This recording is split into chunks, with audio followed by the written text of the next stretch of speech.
everybody. This is Dr. Russ Jones. And the always smiling Brad Kennan. Wow. That's new. That's new. We are wide open, aren't we? I threw that in tonight because everybody says I never smile, so I'm always smiling now. Brad, I have to tell you that I haven't said this in a while, but I want you to know that I'm starting to feel like a champion again. Good. I'm glad. Yeah, I was worried about like a champion in a while. You know, I've been dragging around here. Right. You know, so I want to let you know I'm doing that. Hey, I got a question for you. Okay. I know we kind of switch this up, and right. I'm afraid that I've been the one asking you some questions because I've been avoiding questions in my life. But you know, we had Chris Noel when we were talking, and Sure. you know, we were talking about the paranormal aspect, or in Bigfoot world we call the woo, which sure. Started about Tom Powell started it 15, 20 years ago, and there was really nobody else who was messing with it for a while, and then in the last 10 years it's kind of got more prominent. We see it around or whatever. But sure. In your life, mm-hmm. have you ever had a paranormal, or I'm just going to say a paranormal something happen to you? No, I do not believe so. You've never had any type of paranormal define paranormal. I mean, ghost. No. No. Have you ever taken a paranormal Bigfoot report?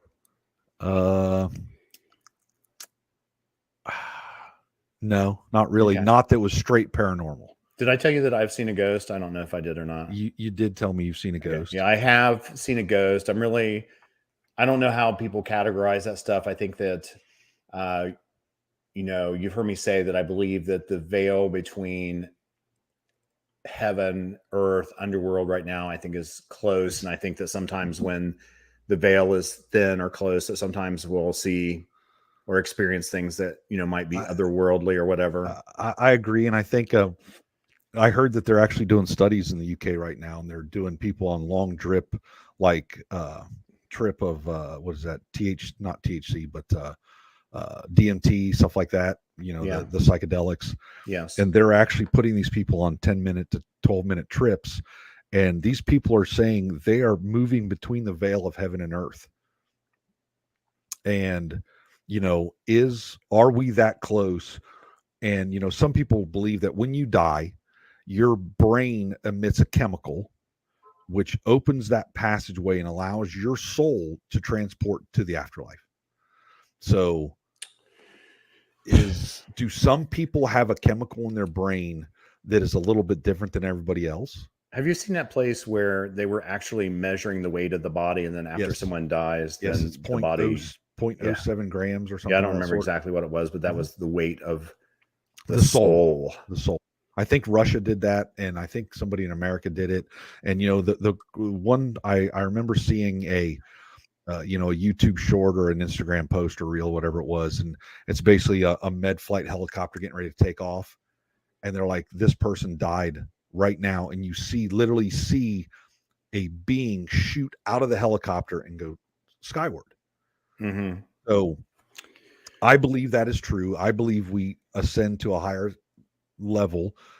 Like I said, I've had death in my family's, my son, and I could take an entire show and we could talk about the things that have happened since he's passed away that are somewhat, there he is he's interrupting us right now, somewhat paranormal. But it tells you that there's something out there, and we just don't go in the dirt, and they cover us up and we're done. So yeah, I mean, it's hard to grasp all that. It's hard enough just to live our lives and get by and experience the things we go through and the hardships and whatever, without considering other things that we can't do. I mean, I found in my life that the certainty of and consistency of religion has been something that gives me solace. But then you have your other friends on the other side would say, well, that's a solace that is body's or your mind's creating, because it makes it easier for you to exist. I mean, I guess we're all just kind of doing the best that we can, whatever that happens to be. Yeah, everybody's different. Everybody has a different point of view. Everybody has perspective. Their perspective is based upon their life up to this point. So your perspective and values and viewpoints change over your lifetime. So speaking of which, Speaking of which, maybe they're gonna try to flip me or you to the other side of the Dark side. dark side of the Bigfoot argument this evening. We welcome Carter Bouchard. Hey Carter, how are you, my friend? Stunning, gentlemen. How's it going? Stunning. I'll tell you, for the audience, I was telling Carter before the show, all three of us have been around Bigfoot for a long time. And sometimes, your paths just don't always cross. I mean, you message each other occasionally from time to time about this or that. And like me, Carter has written a couple books, but I was really excited to get a chance to talk to him because, it's fun when someone doesn't necessarily believe everything that you believe, but, you respect them and you're in the same group and, you know a lot of the same people. So, I've been excited about this. Yeah. Well, me too. And opinions and experiences just create your belief system. So there's no right or wrong to it. The only right or wrong really is when you get argumentative and insulting and hateful. There's no need for that. I mean, then we're reduced to acting like Congress. Yeah. You don't have to be that way, And, let's not do that. Gosh. No, I mean, it's just ridiculous. Well, I'm gonna make sure this debt ceiling never gets right cured because I'm a Democrat and you're not, or people fight for, and they're all trying to get to the same answer. So fighting just delays that answer. Sure. It's just because you're too busy dealing with the negativity, and getting mad at that person, and it's wasted energy. I hate that. Right. I'm an old hippie, so I just hate that kind of stuff. It's really all right. So people in the Bigfoot world, and people that are not in the Bigfoot world that may be listening to us, there's two camps, correct, Russ? Yeah. There is the flesh and blood camp, which Russ and I are in, and that is the guys like down at Project X that are looking to harvest a specimen, bring that specimen in, let's dissect it because this is a living, breathing thing, and perfectly it is what ordinary animal. Perfectly ordinary animal. And I'm gonna throw it out there to Netflix, because I watched a series that I heard someone talk about, Chimp. What is it? Chimp. Empire. Chimp World or Chimp Empire. Yeah, was fascinating. It was awesome. Four episodes went by like that. And you look at the thing that I was thinking the whole time was that we're idiots when it comes to Bigfoot because they are not solitary animals. They live in family groups. They're just smaller family groups, but they are together because you saw what happened with some of those chimps when they were ostracized, left out of the family. They were, you could see the hurt in their eyes. Yeah. So that was amazing. And you saw some of those animals going through the woods and you're thinking, man, if that was in upstate Washington, that could be a real Bigfoot. So that's one side of the argument. The other side of the argument is that these things are, I don't want to say extraterrestrial because that's maybe a Tom Powell, more of a thing that, Sasquatches were laborers of the aliens. I do believe he said that at one point. Yeah, he does still feel that way. Right. As a possibility, he'd say, sure, I don't know. As a possibility. Right. He's a good guy. Or these things have the ability to travel interdimensionally. They can go through portals. They can create portals. They can do whatever it is. That's not me. That's why, Carter, you are here. And the only way that we're going to come to anything is I want to hear some examples and I want to hear what your thoughts are. Sure. Wow. Well, yeah. And I'm sorry I went on a rant. I do that. No, you're good. It's your show. It's your soapbox. I don't have a soapbox here, but I'd like to have one. When Russ sits back in his chair and just finish, you know what I mean? Just go.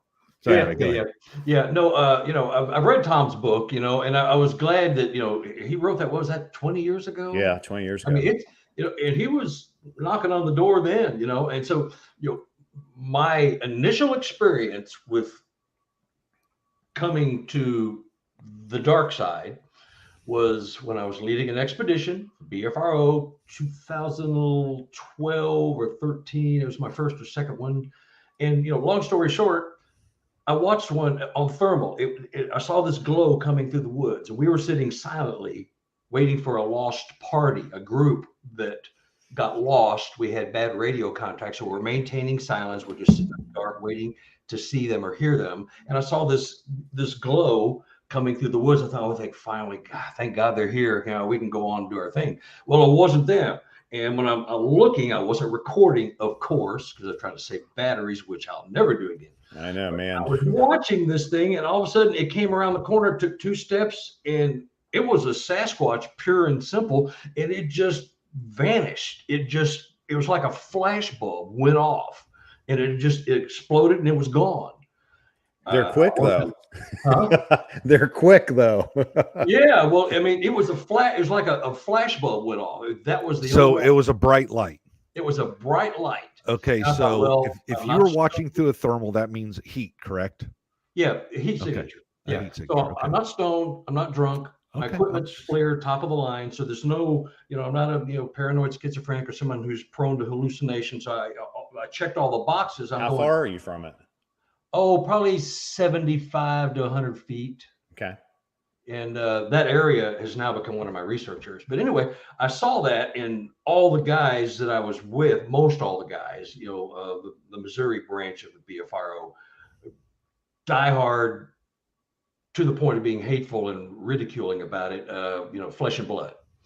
Mm-hmm. And so I said nothing to them because I didn't want to hear about it, even though it was my expedition. I didn't want to go off on that thing because that's the first experience I'd had. I'd heard about it, but it woke me up. And so from then on, I have had an open mind. I've had one event happen to me at that location with my wife. It was hilarious.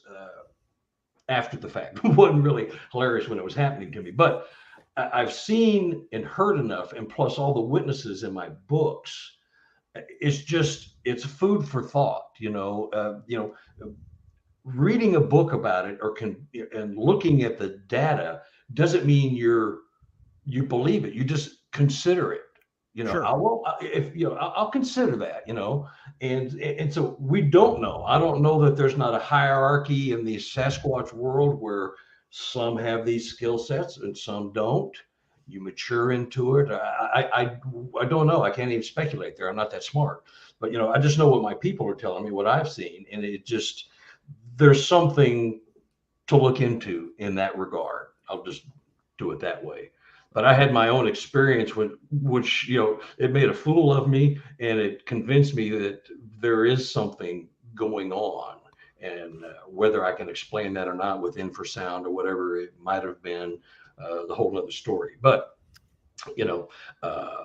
I don't argue with anybody about because they have when they hear my opinion, they're going, okay, yeah, well, yeah, I don't believe that, well, but it's just an opinion based on your experience and your belief system. So right. Okay, so you were watching this thing on thermal, poof, it's gone. So there was some heat signature of some sort, and you're basically just saying this thing vanished, correct? Yes. So that was experience number one. So that got you thinking. You didn't tell anybody because these, like us, you're the people you're with are basically, diehard flesh and blood type people. Yeah, well, they were haters. They were a little beyond that. They were like, they're gonna string you up or whatever. Yeah, they would have if there wasn't witnesses. They might. I guess we would call the people on the right with that extreme like apers or something like that. Right. Yeah. I don't want to mention names, but you probably get an idea. Yeah. We all know each other in the community. Right. Yeah, and they were just just hateful and disrespectful in that regard. Plus the fact that I was the new guy leading expeditions in Missouri. Sure. And, that didn't sit well. But anyway, so. So you said you had something else happen at this property. Yeah. So 3 or 4 or 5 years later, my wife and I share the same office, and she sees all my photos and data and stuff, and she's, well, that's nice, honey. I'm glad you got a little hobby, and it's like, don't be patronizing, because I just don't do that, because I'm passionate about my belief system, like you guys are. Sure. And so I said, I'm going to take you to my research area, and you know what happens when you do that? I'm going to show you when nothing happens. Sure. That's how you make a fool of yourself real quick and easy. So we drove down to Ellington, Missouri, which is where I saw that one disappear. In that area, has become one of my research areas, and it's very productive with structures and sounds and calls and things you just can't quite place. And so we parked in this conservation area, and you have to back your car up to this steel gate. Cars and SUVs and four-wheelers and all that stuff, they no longer allow traffic because it's just too raggedy and jagged, and it's treacherous. So I said, we're going to walk down 100 yards. And is this at night, Carter? Yeah, or is it during? Okay, it's about 11 o'clock. 11 o'clock. Okay. You know, when I go to this area, you guys have probably felt the same thing. You know, when the hair on your back stands up, and you know when you're in an area where there's something there that you aren't aware of. You know, you kind of get the heebie-jeebies. You know, okay, I'm in their living room, but that area where I was taking her, going down to the bottom of this gully, was where that one disappeared when it came around this corner. And so that became my reason. I just said, I've got to go back. And, you know, and anyway, so I just want to take you down here and show you what I do. We were camping, and she's an old Nebraska girl, so she's not afraid of being in the woods and ticks and all that stuff. She'll pop a squat. She's just an old farm girl, Nebraska farm girl. So she was right on par with me. Anyway, we're walking down there, and as soon as we get down 20 yards, she's like, no, I'm done. I'm going back.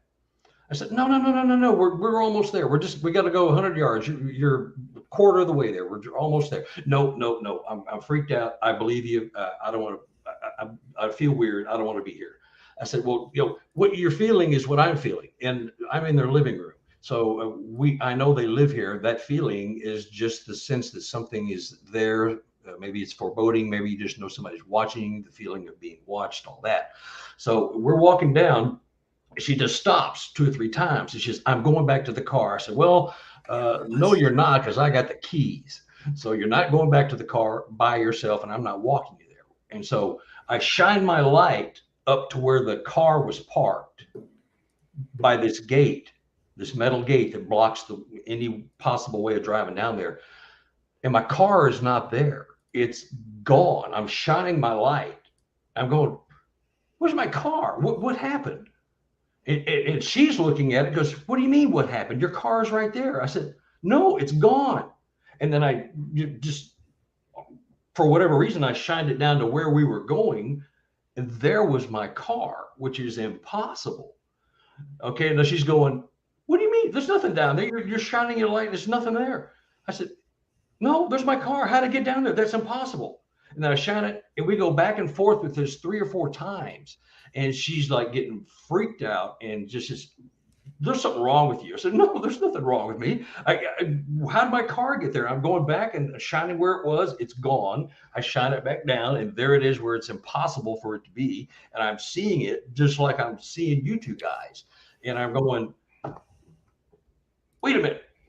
I know what you're doing. They're making me see it. Or something is happening where I am seeing it where it's not even remotely possible for it to be. And then I shine my light back up, and it's gone. And she's going, your car is there. What are you talking about? What the heck is wrong with you?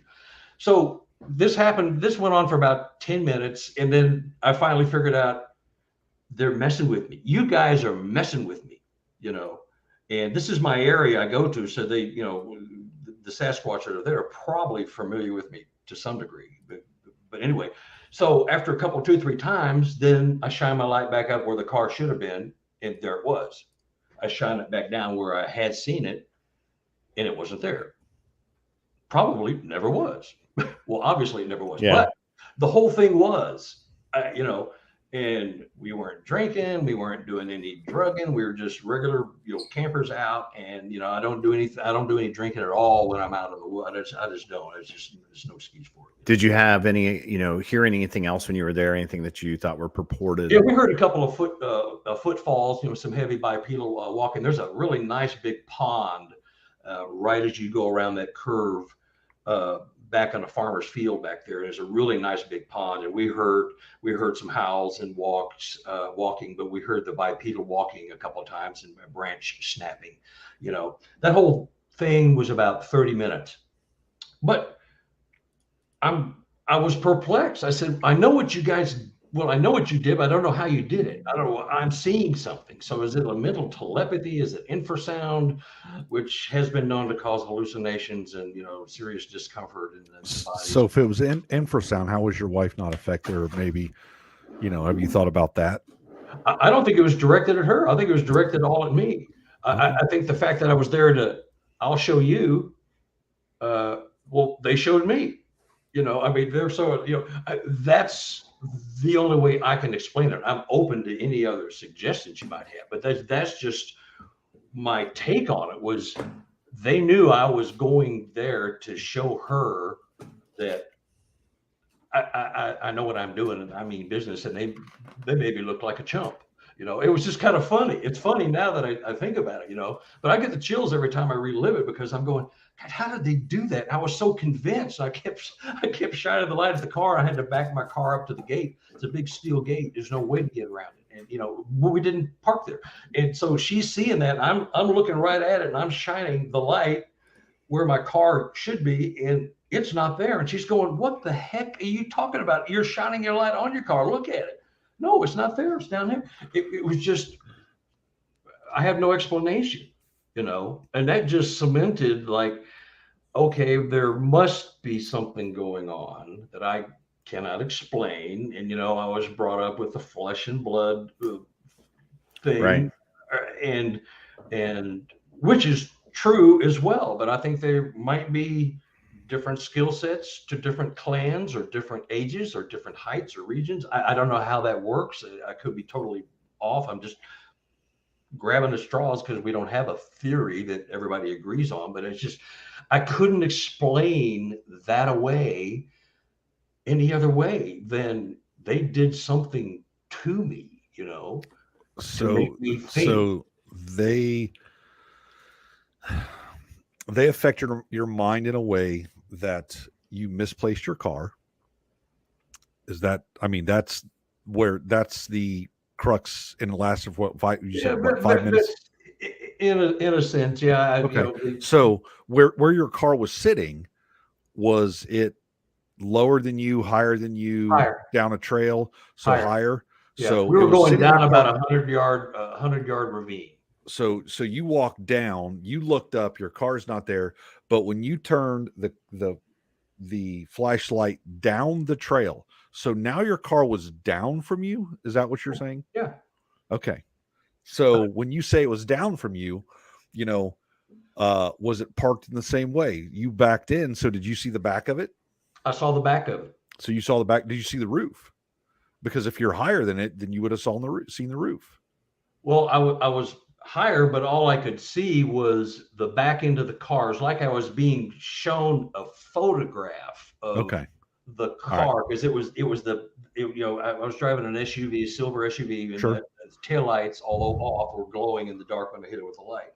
So that's all I saw, and it was such a frantic thing. I wasn't like, okay, all right, I'm just saw the roof or not. Yeah, I'm just asking because I could see, was there a roof rack on it? Are they kind of putting an image of this whole thing in your mind? Are they just doing an image that you saw up there? Are they bending light is more, my thought originally. All good questions, but I saw the thing that was funny was that I saw my car, the gate was down there. So so they transpose your image. Yeah. And that's what threw me off. I said, well, that's not even, there's no gate down there, but I didn't even elucidate that at the time. I was just going, how'd my car get down there? I wasn't like worried about the particulars. I was how the heck did it get No, I get it. So that was it. And I have no answers for it to this day. Okay. So obviously being you are in the BFRO and you do take reports, you do get some reports, which I have one report that we can talk about here in a minute. But you said you had some reports where people possibly kind of had these woo type experiences. What's a good one you can share with us? The one that started me, I had heard rumor, and I'm not trashing because I'm pretty sure you guys have heard the same rumors, but I've been hearing after 7 or 8 years in BFRO that reports were getting sanitized and things were taken out. I'm going, well, that sucks. Why would you do that? But it wasn't happening to me as far as I was concerned. So I wouldn't, I just believed it, but I listened to it. I was told by people that I know and love. I've got some really good friends there, as we all do. And so I know and respect them. And they say, well, my reports have been getting sanitized and redacted. I said, God, that's awful. I mean, so anyway, I started researching my first book, 2020, and I was going through my reports. I was picking the ones I wanted to put in the book. Matt gave me permission to put published reports. I've had 100 reports published to BFRO, and so I was picking a couple that were my favorites. I had about 5 or 6 I was going to put in the first book, and so I started researching them, and I make copies of every report. As soon as it hits, if I'm interested I make a copy right then. I make the whole copy, got everything there. And then after I interview the witness and turn it in for publication, I make a copy of that one. So I have the before and the after. I use the before one to make my questions because I don't use their questionnaire. I have my own set of questions and I ask them, and then I come up with a report, and then I send it in and it gets published. So the report got published, the one I was looking at, and just coincidentally, and this was probably supposed to happen, but the witness emailed me within this period when I was researching. He said, "What'd you do to my report?" And I was going, "Well, Kevin, what do you mean? What are you talking about?" "That's not what I told you." I said, well, what do you mean? What's going on? So I went and looked up his report. Now, I'll be darned, it was different than the one I turned in. And he took stuff out, whoever he is, and still published it. That was the bizarre thing. And several reports of mine have had things removed, and he publishes them anyway. Editorial whoever it is. And so I looked at it and I went, well, I'll be darned, And the only thing that was taken out on this one was there was 3 campers. And they were getting away from just family pressures at the time. And so they were in Texas, and they went up to Oklahoma to this favorite campsite they always go to. And so there was 3 guys. When they got there, it started pouring down rain, and they had to, get in their tent and huddle till the storm passed. And they got out, and it was still, thundering and lightning. There was no rain, so they built a fire, and they gathered up a bunch of rocks. They did this by the light of their phones because they left so quickly they didn't even have flashlights. And so they made a fire ring and burned wood, and then they got in their tent about 11 o'clock, and from about 11 o'clock till about 1 o'clock, they slept. At 1 o'clock, actually 1:39 a.m., because he had his phone and his clock, they started hearing knocks, bam, bam, bam, 3 knocks. Then further away, bam, bam, bam. Then much further away, bam, bam, bam. Then really, really close, bam, bam, bam. Well, there's 3 guys and there's 3 knocks coming from about 5 or 6 different areas. At first, when it woke them up, they thought it was a giant woodpecker was the term he used. That's a giant woodpecker. How that, at night? How did it count? Huh? How did it count? Is that what you're saying? It was 3 knocks. No, I understand that, but I'm saying, how did the woodpecker count? Yeah. No, I mean, that's something that we've heard in the past, as far as even. Here's the good part. I want to Go tell ahead. you. Yeah. And so they, about 3:30, they started coming into camp, and they could hear them walking around the tent. And by then they know what it was. It was Sasquatch. They were walking around, 2 or 3 of them. They never really got a sense of how many, but they were walking. They could hear the bipedal, the crunching and snapping and boom, thunderous footsteps and all that stuff. And so they huddled together like 3 scared little mice all night until that all went away.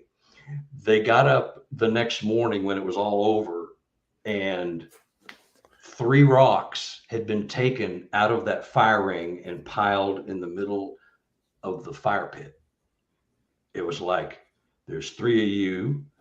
Here's the 3 rocks. It was just a symbolic thing, but it was like, I don't believe in coincidences. That wasn't. It was done to let them know, I know you were here, and there's 3 of you, and it was just too coincidental. Of course, that's not paranormal. That would be, you know, intuitive primate behavior. So that's, you know, Yeah, I'm it's okay not. with It's that. not. It's not even, you know, in the quantum or any of that kind of Yeah, stuff. It's, yeah. you know, it's something that, you know, they may have just took out 3 rocks because they did, and it just happened to have been a coincidence. Although I don't believe so. I believe they took them out, and they took them out in exact order. It wasn't like they just took 3. They took them out in like a kind of like a Dr. Pepper is what we decided. Yeah. 2 and 4.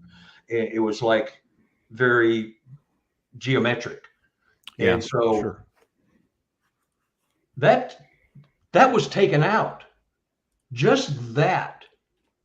But And that to and me he has nothing to published do with it. anything. But Huh? that Yeah, I has know, nothing- but I mean, so that's my a good guy was that's a good because- report in my eyes. You know what I mean? So Yeah, that's kind of but odd. he took that out, and he admitted to that one. yeah. He didn't admit to the other that I have. So inside the, you know how we do the notes inside the report, are the notes normal? It's just whenever you're publishing the report, you feel like that some of the things have been changed. Is that a fair statement? Yeah, and it's always something to do with intelligence or communication. It's something to do that makes them something more than a dumb ape. Yeah. And that's the stuff that's been taken out. I had a report out of Oklahoma where the Sasquatches walked into a guy, and I walked through a hay bale and came out the other side and was still walking at him. You know, it wasn't after him, it was just walking right at him. Like he may not have even seen this hunter. There was 2 hunters out there, and that was taken out. And you just go, and it was published.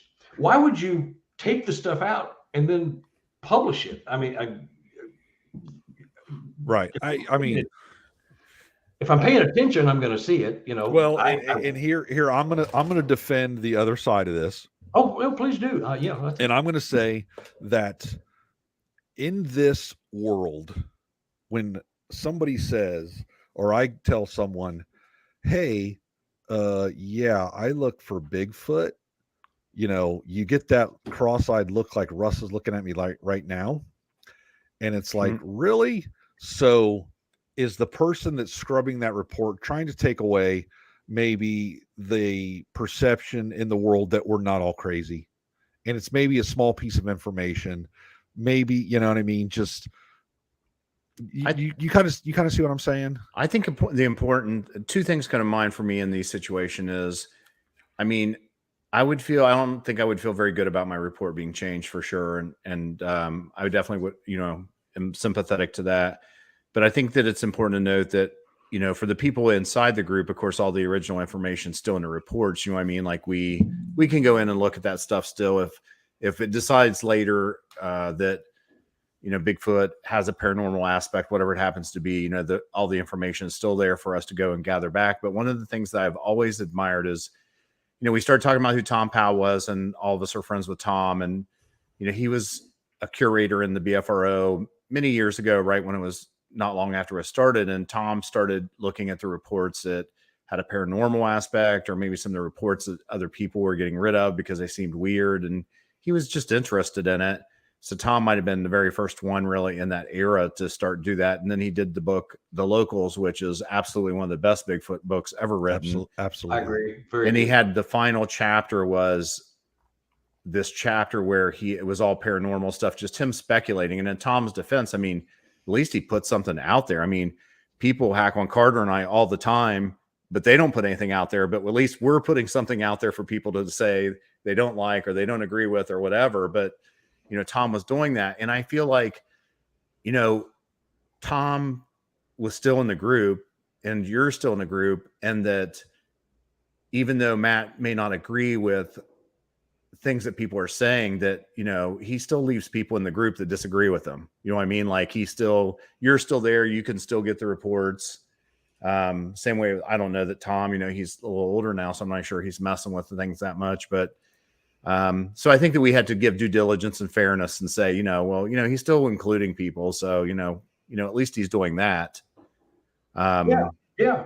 So no argument there, and it's just that if you're going to redact, see, and a lot of people know this. It's not just because I've been barking, but a lot, and for some reason, since I'm one of the few that will actually talk about it, I get asked about it a lot on the podcast. Sure. Probably 20 times at least, if Yeah. not more. But if there's something in there, just put a disclaimer. The BFRO does not necessarily agree or disagree with this opinion, but we're putting this here for you to make your own decisions. And something, just a quick disclaimer. Yeah. So if it's a crazy, it pulled up in a golf cart and climbed into a UFO and drove off, well, we don't believe that story, but nothing that bizarre. But you know what I mean? If there's just a slight disclaimer about any paranormal quantum type things that for some reason they don't want to in there, then you just say, you, the reader, come up with your own opinion, whether you believe this or not. But we don't support it or deny it. But here it is. The good thing, the information is still there. I think that sometimes Matt is, and I shouldn't speak for him to say this, but I'm just saying, if I was doing it, I would be cautious about, maybe you feel like an investigator is interpreting something that happened. And, and for instance, I know that we're very careful, and I don't know if I talked about this before, but I took a report, I don't know, 7-8 years ago from this place in West Virginia that is the largest high wetland in the eastern United States. And they have rental cabins there back up to this place. And a lady heard a noise, and she was, I don't remember if she was a deputy sheriff or a state trooper or what she was, but she was a cop. And she went and looked out the window, and she saw a Bigfoot standing there. And I took the report. I never published it because I was taking the Finding Bigfoot TV show, and I didn't really want people to know. And so it was, I did the report. It's all in there, but only the investigators in the group could look at it, and that was it. And then earlier this year, or maybe the end of last year, I can't recall which, I think it was earlier this year, same cabin, same place, 8 years later, different person, her dog's growling. She looks outside. She sees this Bigfoot. I asked her how long, did she watch it? She said 4 minutes. So, I've learned over the years, people are not good with height, distance, weight, length of time. Yeah. And so, when I asked her and she said, it was 4 minutes, that was way too long. I mean, all of us have done this a long time. Like, you just get Bigfoot sightings just for instances. And so it's all in there for all of us that are investigators or that do research. The people can find it, they can compare it, they can look at it, everything. But I just chose not to publish it because I didn't want to put something in there that I wasn't 100% sure about. I'm sure that people on the other side would say, we should just put it out there and let everybody sort it out or whatever. But I think that, we got 75,000 reports. And so, a lot of us are researchers like you are, and Brad is, and I am. So we are considering all these things, and that's for us to do. And so, the things that we may let the public see, may or may not be exactly what we're after. I mean, I can see both sides of it. Sometimes I get frustrated because I'll look at the new reports that'll come out, and I'll see, prior to finding Bigfoot, I mean, most of the people in the world never even knew that Bigfoot made noises. And then all of a sudden, when that TV show came out, then you get all these literally thousands and thousands of reports that all of us in the group, we didn't even know what to do with this. I heard this sound. I've been in the woods my whole life, blah, blah, blah, blah, blah. And, whether or not they were or they weren't, we had all these reports, and, made us look at things a lot different. And then we got new people in the group, and all of a sudden we had people not giving Class A sightings where someone actually saw a Bigfoot, but they were actually publishing noises and things like that. And, sometimes I guess that's just a group you worry about the standard that you're setting out there. I just always look at the group as being, along with, say, the Wood Ape guys and, the Olympic Project, as being kind of, some of the groups that are kind of, up there more in the, they're really trying to do it scientifically. Mm-hmm. Yeah. And it's funny because, and what I hear on the outside, like, everybody who's interested, but not in an organization like we are, that the world's largest database is corrupt. How do you know what's real and what's not? Because they're taking stuff out of there. I could, if we ever sat down and talked about, I could probably name 5 or 6 researchers that I'm in contact with, and they've all had their reports. Well, you're just talking about the public report, but in terms of the information, it's all still in the database. You know what I mean? Like later, if we find a paranormal aspect, then, it could be that, I don't know. I could choose I'm just choosing something, say that they have the ability to shapeshift, which, I don't believe that, but let's just say that they do. Then we could go back and we could find the reports going back to 1993 or whatever the year is, and be able to go back and, and pull all those things out there. It's not like the information itself is being deleted. It's just that we're saying that in some cases, some of the aspects of reports that are being published are, what the actual investigator is interpreting the thing to be.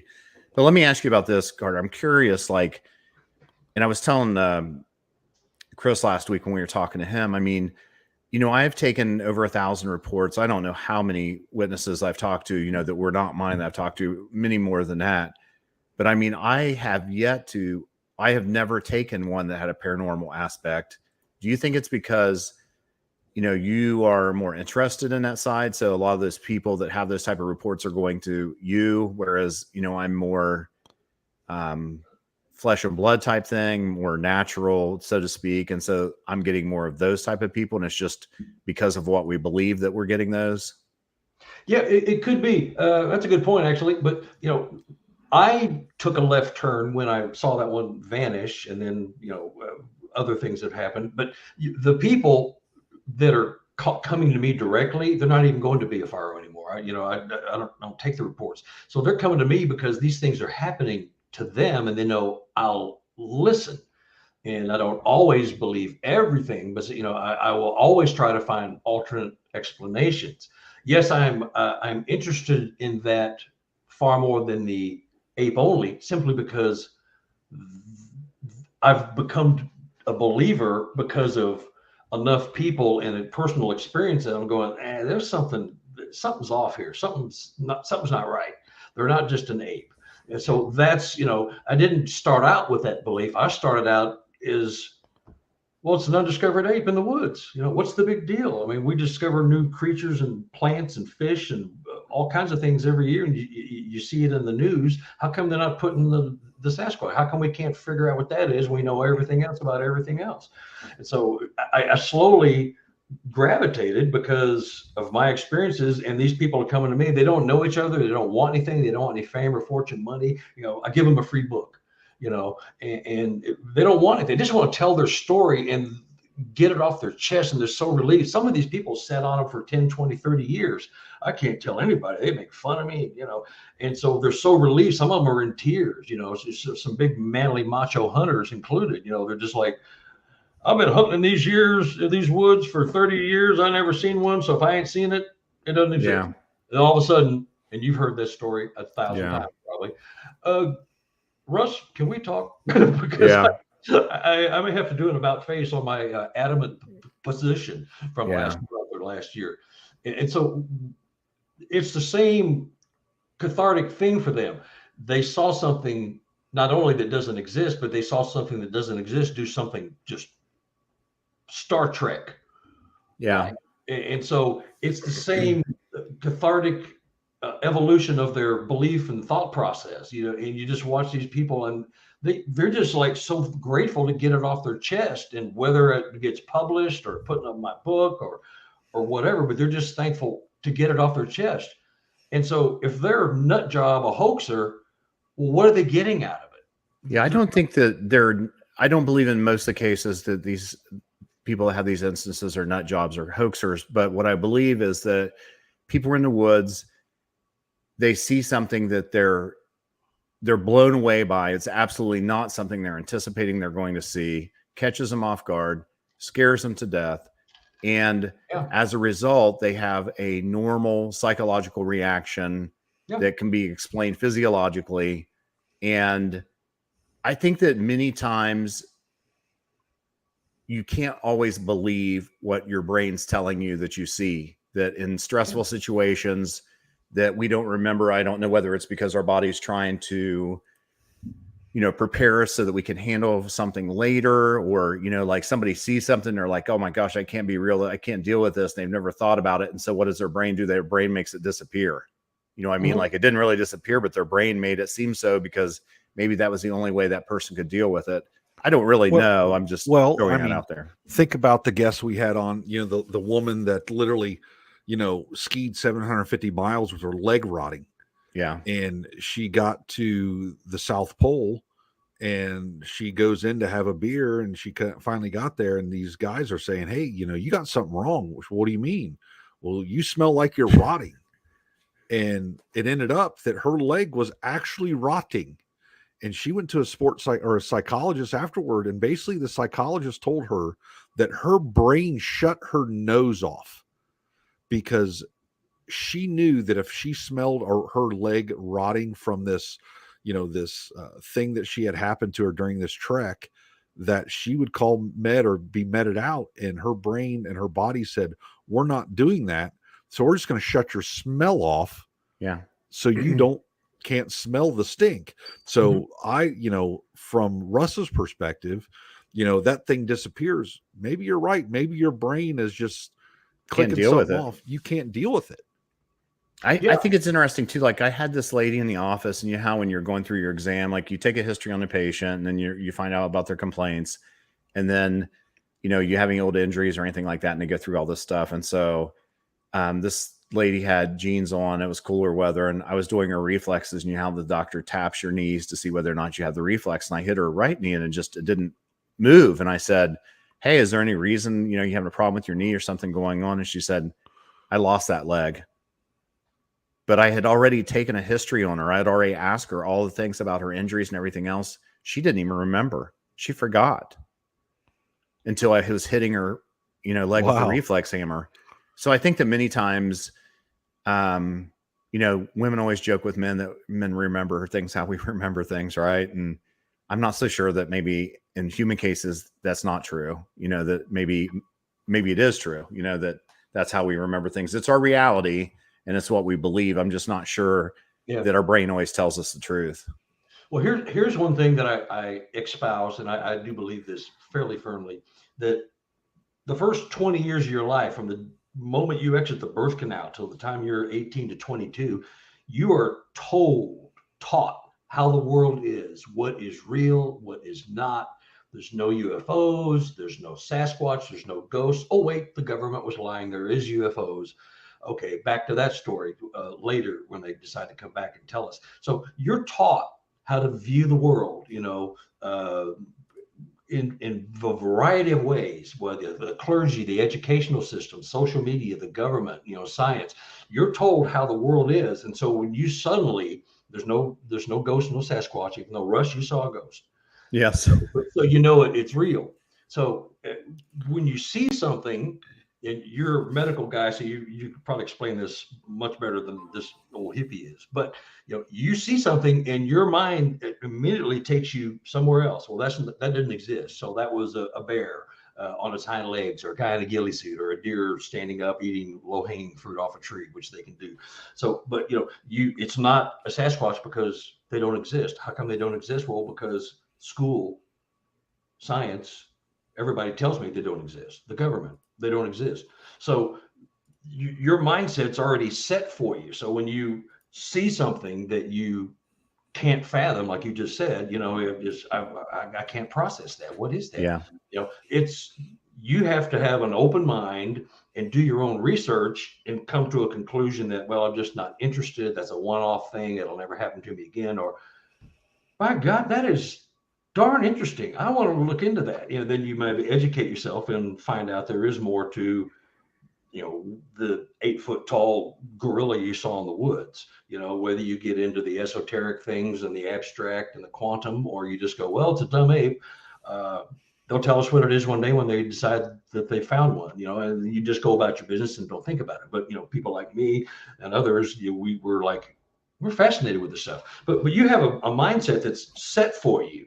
Your paradigm is set until you get out in the world and get away out of the educational system. You can make up your own mind and have your own thoughts and processes without any, repercussions.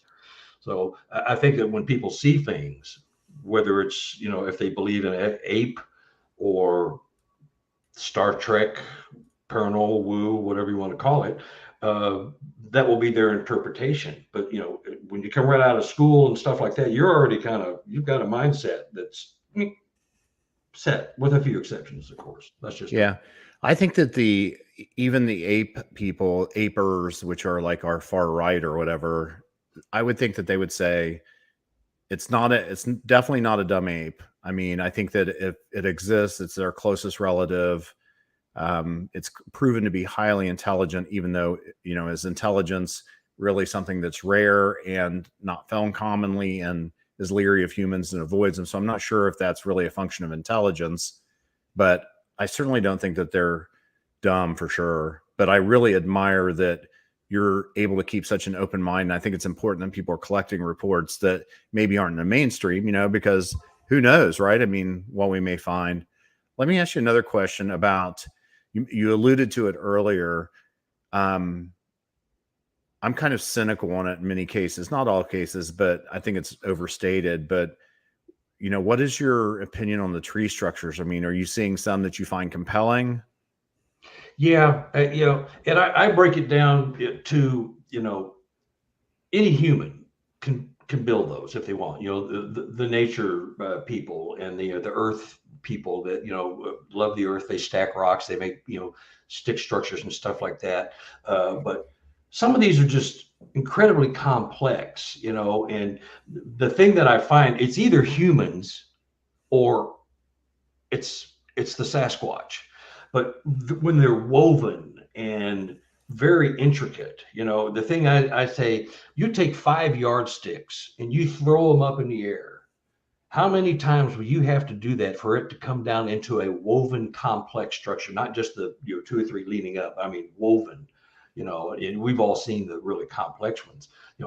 You will die before that'll ever happen naturally, with rare exception. It just won't happen.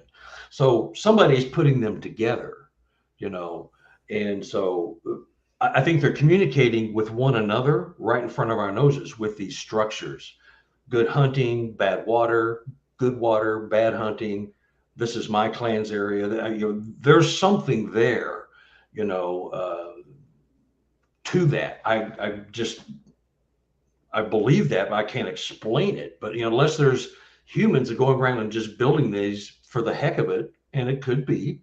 Yeah, bushcraft type stuff or whatever. Yeah, I mean, there's people that do that. They pay homage to Mother Earth and nature, by stacking rocks and and leaving cliffs and things of that nature. But there's only 2 intelligent type creatures that can be doing that: us or them. If you give them any modicum of intelligence to be able to do that kind of stuff, but it's I put something to that, because I think there's something there, and I break it down to the species of trees, and if they're cut versus broken, if you've got birch and cedar and aspen in this structure, how many birch, aspen, or cedar trees are in this immediate area where they could have fallen down? Well, there's none. They had to have been carried from that patch over there. Okay, yeah. So they didn't fall that way.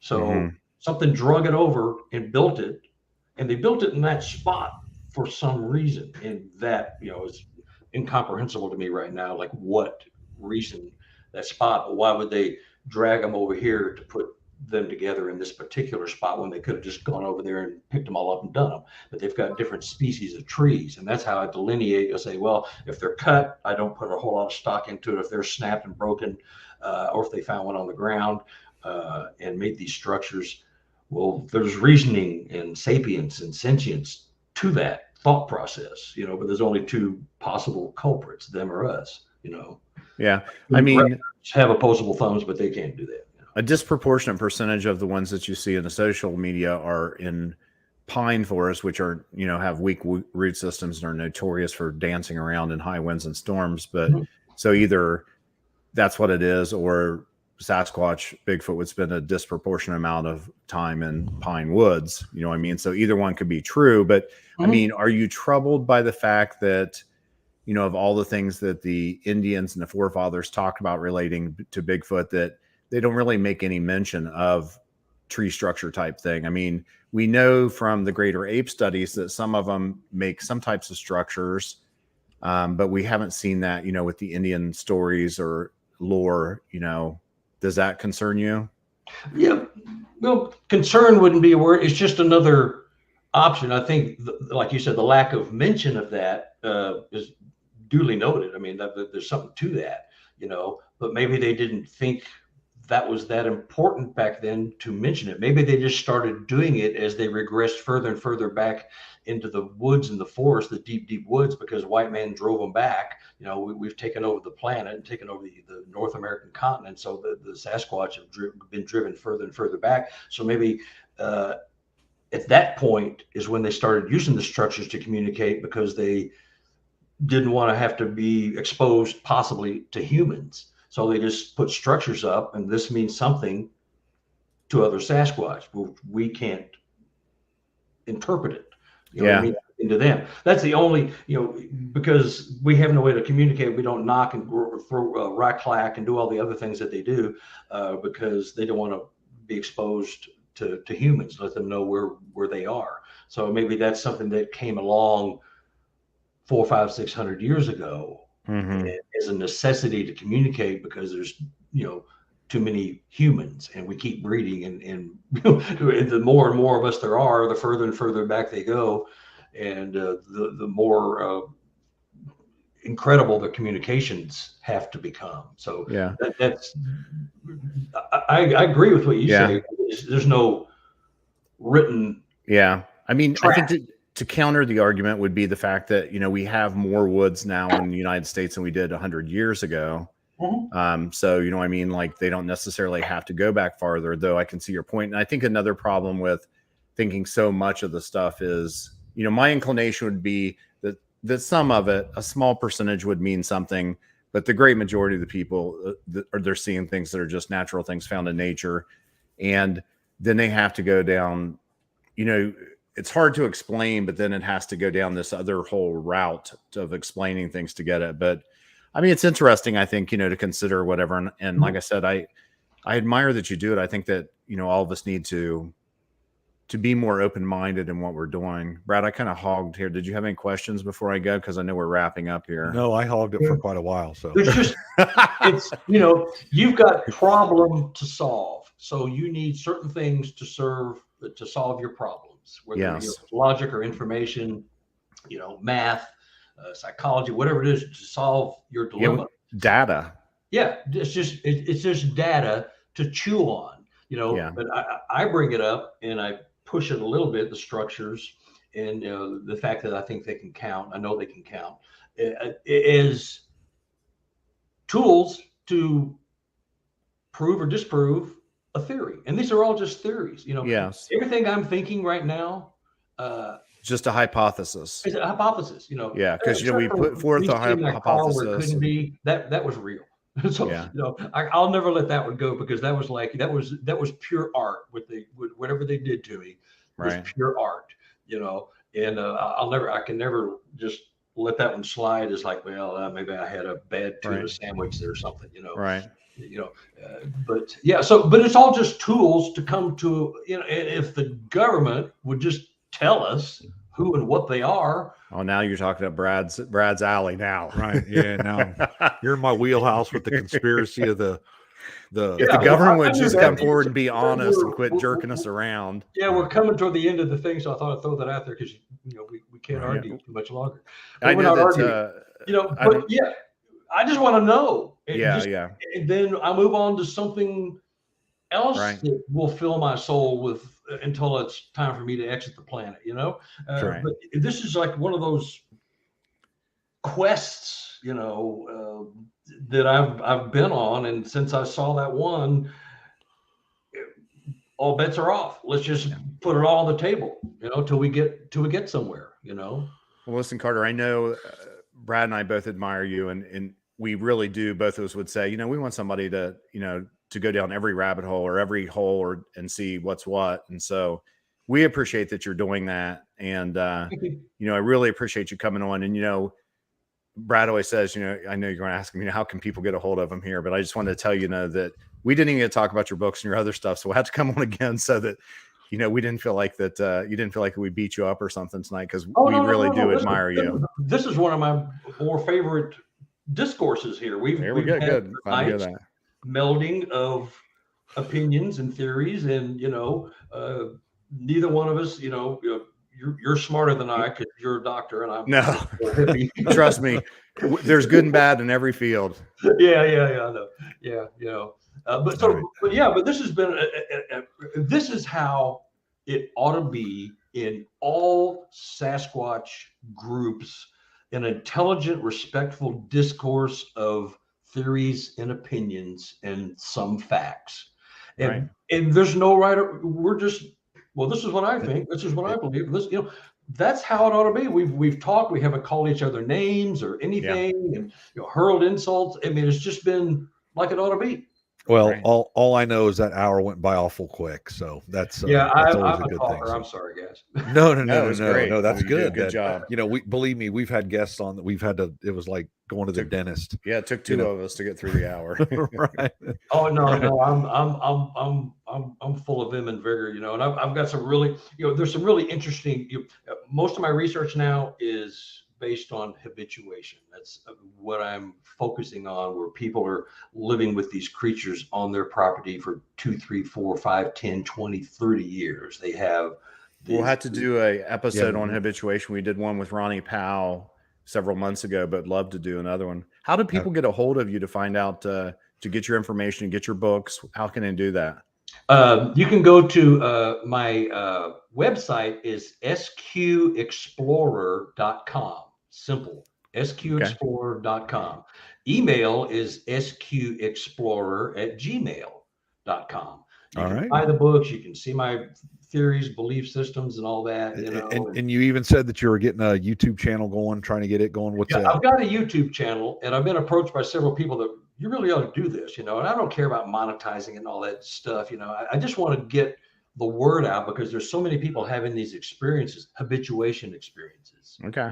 Well, we're going to bring you on to talk about that. Yeah, because some of these are just absolutely fantastic. Maybe I ought to send you a book, and if you want one, I'll trade you one.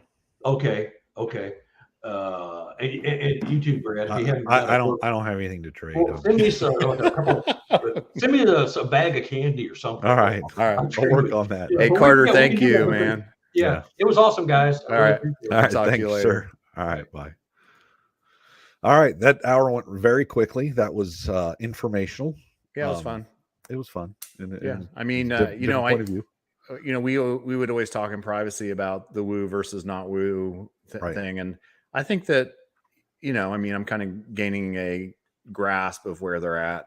After I'm too. A couple things here. I know I've just never had anything happen to me, so that's what your reality is your reality. I know here in the next couple of months we're having one of the noted skeptics in the country come on that just doesn't really believe in Bigfoot at all, and so it's going to be fun to talk to him about that. Sure. But subscribe.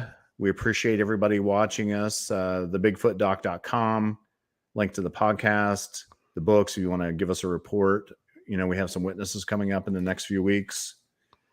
Anything else you want to say, Brad? I'm good. Smile good for the camera. And look at that.